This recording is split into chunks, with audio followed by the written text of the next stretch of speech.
आप सबको पता है कि झारखंड में ईडी की जांच चल रही और ईडी ने भी कई एक भ्रष्टाचार की उन्होंने खुलासा किया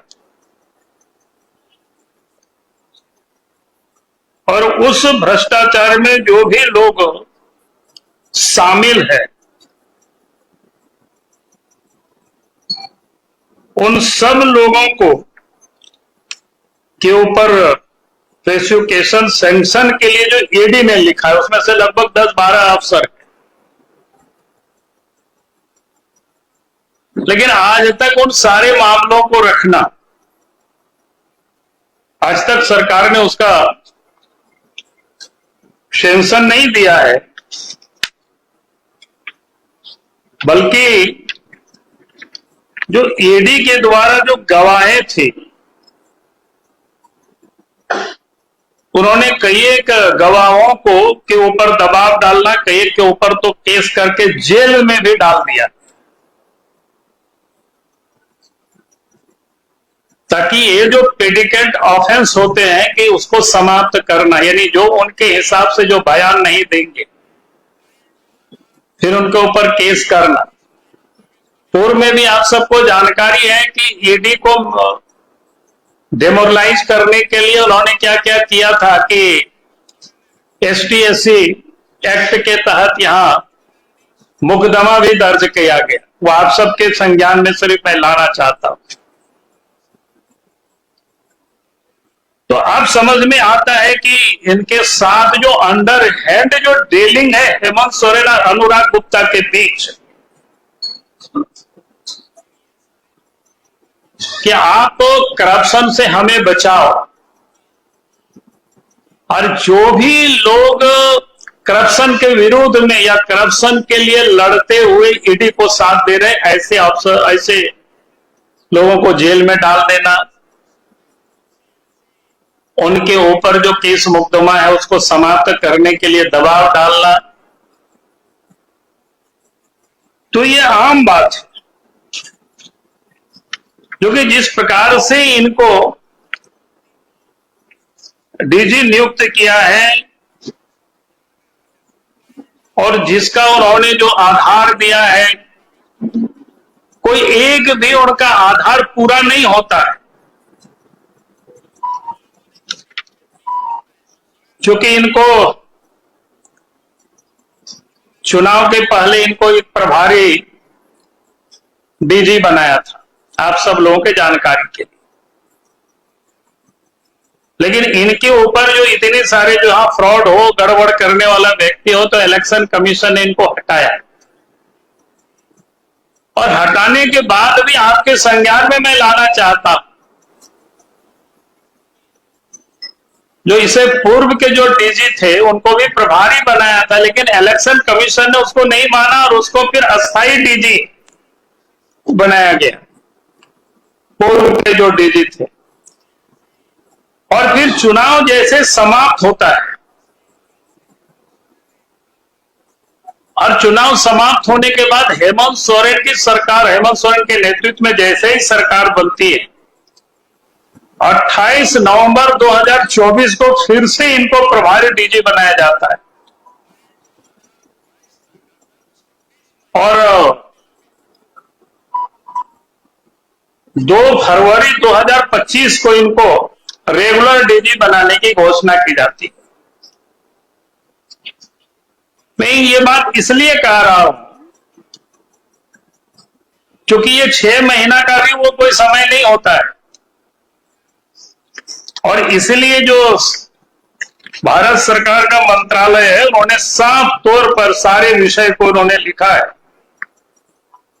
जितने भी प्रकार के वो परीक्षण हो सकता है कि वो डीजी रह ही नहीं सकते। और अखिल भारतीय जो सेवा नियमावली है 1958, नियम 16(1) के तहत आईपीएस अधिकारी की सेवानिवृत्ति की आयु वो 60 साल निर्धारित है और उसके हिसाब से 30/4/2025 को सेवानिवृत्त होने वाले हैं।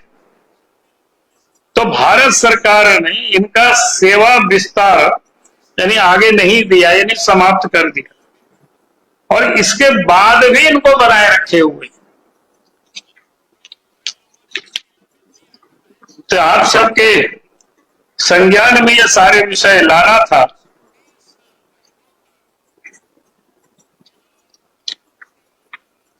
ईडी के गवाहों को तंग करना,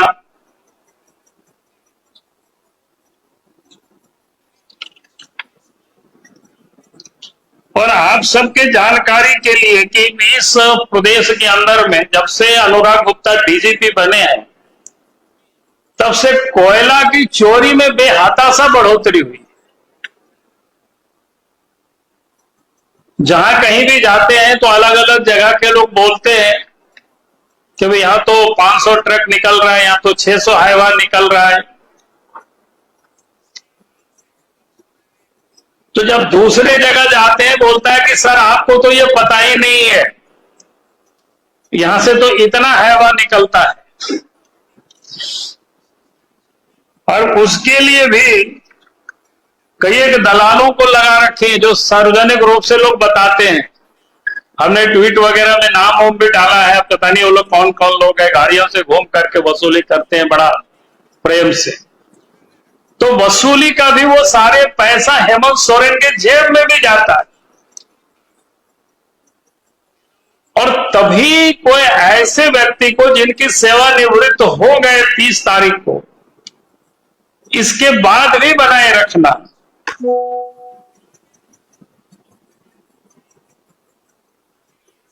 तो ये आप समझ सकते हो कि आज झारखंड बिना डीजी के चल रहा है, तो इस राज्य का क्या होगा स्थिति।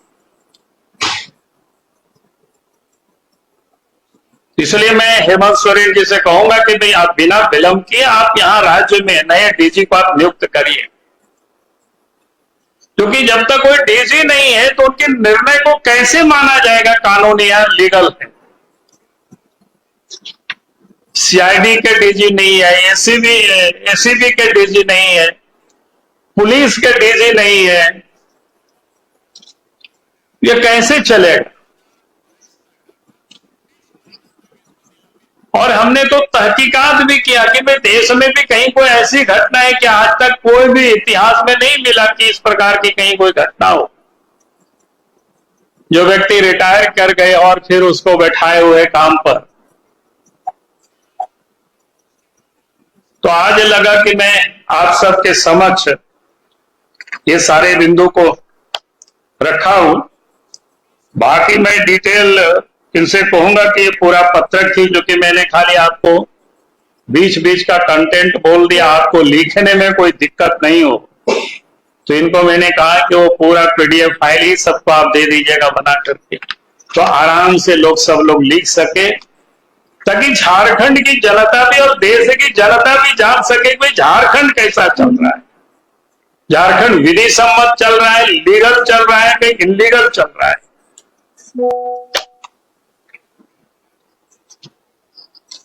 चलिए, बहुत बहुत धन्यवाद। मई 2022 तक अर्थात 26 महीना तक इसको निलंबित रखा था। कोई दूसरे लोगों ने कोई निलंबित नहीं रखा था, हेमंत सोरेन ने रखा था। और जो व्यक्ति 26 महीनों तक निलंबन रहा और उसके बाद निलंबन समाप्त हुआ, तब फिर हेमंत सोरेन ने फिर नियुक्ति दिया।